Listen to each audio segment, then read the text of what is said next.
भारमल के महंत की हत्या का पुलिस ने किया खुलासा। आपको बता दें कि भारत नेपाल सीमा से लगे खटीमा सुरई रेंज के घने जंगलों के बीच भारमल मंदिर में 5 जनवरी 2024 को महंत गिरिराज व सेवादार की हत्या कर घटना को अंजाम दिया था। वहीं पुलिस की अलग अलग टीमों द्वारा हत्यारों की खोजबीन में पुलिस जुटी थी, लेकिन फिर भी पुलिस को कोई सफलता नहीं मिल पा रही थी।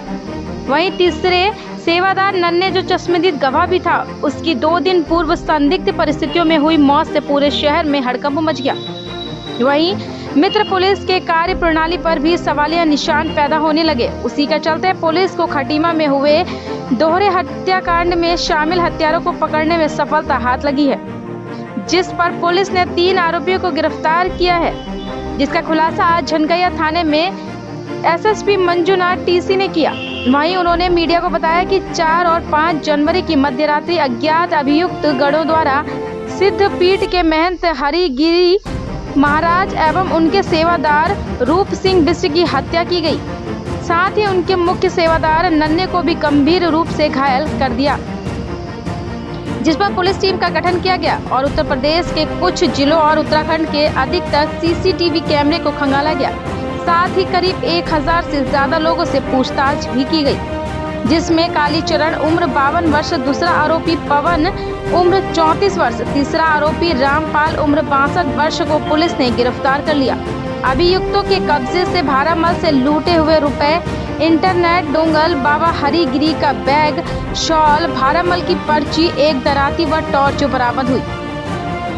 पूछताछ में आरोपी ने बताया कि 25 तारीख को भंडारे में आए थे और शराब का सेवन कर रहे थे, तभी बाबा हरिगिरी ने इन्हें डांट कर भगा दिया। बस इसी रंजिश में इन लोगों ने बाबा को मारने की सोच ली। वहीं भंडारे में चढ़ावे में आए रुपए को देखकर इनका मन ललचा गया और बाबा को मारने की योजना बना ली। वहीं अभियुक्तों द्वारा बताया गया कि रामपाल व कालीचरण आपस में सगे भाई हैं तथा कालीचरण पूर्व में लगभग 5 वर्षों तक बाबा भारमल में सेवादार के रूप में रह चुका है। वहीं रामपाल बरखेड़ा के शमशान घाट में ओगड़ बाबा के रूप में रह चुका है। वहीं अभियुक्त पवन थाना सुनगढ़ी जनपद पीलीभीत का हिस्ट्री शीटर भी है।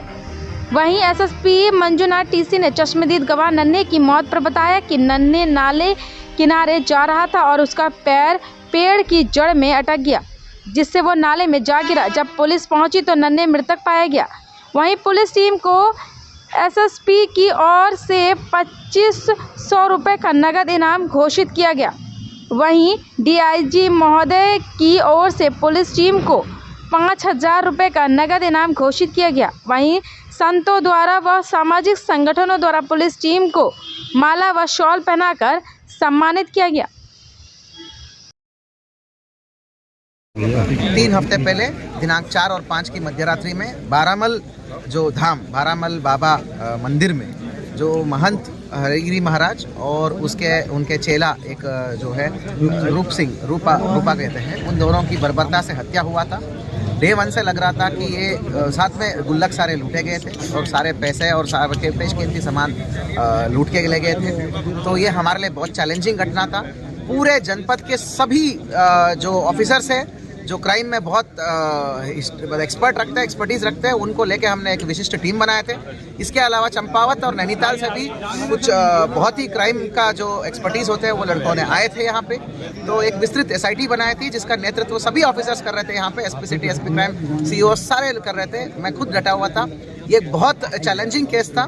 पूरे 3 हफ्ते की मेहनत के बाद मैनुअल और सर्विलांस के माध्यम से बहुत ठोस सबूत मिलने के उपरांत एक बहुत छोटा सा एक तिनका जैसा लीड मिला बाबा जी का डोंगल खुलने का, और इसी के आधार पर हमारे टीम ने त्वरित कार्रवाई करते हुए अपराधियों को धरपकड़ कर लिया है। टोटल 3 अपराधियों को हमने पकड़ा है। वो है मेन है कालीचरण, जो यहाँ पे बाबा 5 साल वो सेवादार के रूप में रहता था और हाल ही में 3 दिन आए थे ये। दूसरा है हमारा पवन, जो हार्डकोर क्रिमिनल है। इसके ऊपर लूट 307 की विभिन्न मुकदमे पंजीकृत है और गैंगस्टर भी है और एचएस भी है पीलीभीत का। और उसके बाद रामपाल, जिसको ओगा बाबा बोलते हैं, ओगर बाबा बोलते हैं, वो शमशान घाट में रहता है पीलीभीत में। पीलीभीत जिला में है, यही जनकैया से थोड़ा ही दूर में गांव में है, एक पीलीभीत जिला में एक शमशान घाट में रहता है। ये ओगा बाबा और हमारा जो कालीचरण सगे भाई है। तो ये दोनों आते हैं यहाँ पे और 3 दिन 25, 26, 27 को तीनों दिन हमारा भंडारा में शामिल होते हैं। उस दौरान उन्होंने देखा यहाँ पे बहुत बड़े मात्रा में चढ़ावा आ रहा था और वही शराब भी पीने लग गए थे तीसरे दिन। तो तब जाके बाबा ने इनको डांट डपट करके भगा भी दिया था। उस बात पर खुन्नस भी रखते थे और इन्होंने तभी योजना बनाया था कि इस पे संपत्ति भी लूटेंगे और बाबा को भी पीटेंगे। ये इनका मकसद था। इसी के प्रकार वो पवन को जोड़ते हैं, जो अपराधी है, शातिर अपराधी है। 4 और 5 की शाम तक भी यहाँ पहुँच गए थे। पैदल चलते चलते वहाँ जाके डंडे वहीं से तोड़े। एक कुल्हाड़ी और एक टॉर्च ले गए थे और कुछ सामान ले गए थे। बस वहीं से डंडे तोड़ के उन्होंने बर्बरता से हत्या भी की और सारे संपत्ति लूटा इन्होंने। और आज ये घटना का सफलतापूर्वक अनावरण के बाद तो जैसे ही इन्होंने इसका वो कबूल किया, क्या बोलते हैं उसको, उन्होंने क्राइम को एक्सेप्ट किया, उसके बाद क्राइम का रिकंस्ट्रक्शन किया गया है। जहाँ पर इन्होंने भी कैंप किया था, शराब पिए थे, उसके बाद वहाँ पे जहाँ वारदात किया था, आग जलाए थे, वो सारी घटनास्थल चिन्हित हो चुका है। उसके बाद जहाँ पर इन्होंने बाबा जी का जो मतलब एक कपड़ा है, जो मतलब एक क्या बोलते हैं उसको, अंगोछा बोलते हैं, अंगोछे में सारे पैसे लेके आए थे। वो अंगोछा, बाबा जी का बैग, डोंगल और लोग जो मन्नत मांगते हैं ना, वो मन्नत मानने वाला पर्ची, वो सब जो थे वहाँ पे, उस समय तो वहाँ कुछ नहीं कर पाए, वो सब इकट्ठे करके लेके आए थे। वो पैसा छोड़ के बाकी सब वहाँ डंप किए थे जंगल में। वो सारे चीज़ें अंडर वीडियोग्राफी रिकवरी कराया हमने। टीम को मेरी तरफ से बहुत बहुत धन्यवाद और मेरे तरफ से 2500 रुपये का कैश रिवॉर्ड है। माननीय डीआईजी महोदय ने 5000 रुपये का कैश रिवॉर्ड घोषित किया है और माननीय डीजीपी महोदय ने भी रिवॉर्ड की घोषणा की है। वो कितना अमाउंट है बाद में दिखा है। वो एक सेपरेट घटना है जो वहाँ पे ट्रैक के पीछे हुआ है। तो वो जो है अराउंड 9:30 और 10 के बीच में आश्रम से गायब हुआ है। मतलब वो पीछे के रास्ते जाने की कोशिश कर रहा था और उसकी मृत्यु जो है वहाँ पर जो नहर है, वो पीछे उसको नहर बोलते हैं, वैसे वो नाला है, वो नाले में उसका शव पाया गया है। उसका जो शव पाने का तरीका है, दोनों उसके पैर जो है वो एक पेड़ का जो जड़ होता है, मोटा जड़ में फंस गया था। संभवतः ये नाला पार करने के चक्कर में अंधेरे में वो पेड़ की जड़ों में पैर फंस गया था।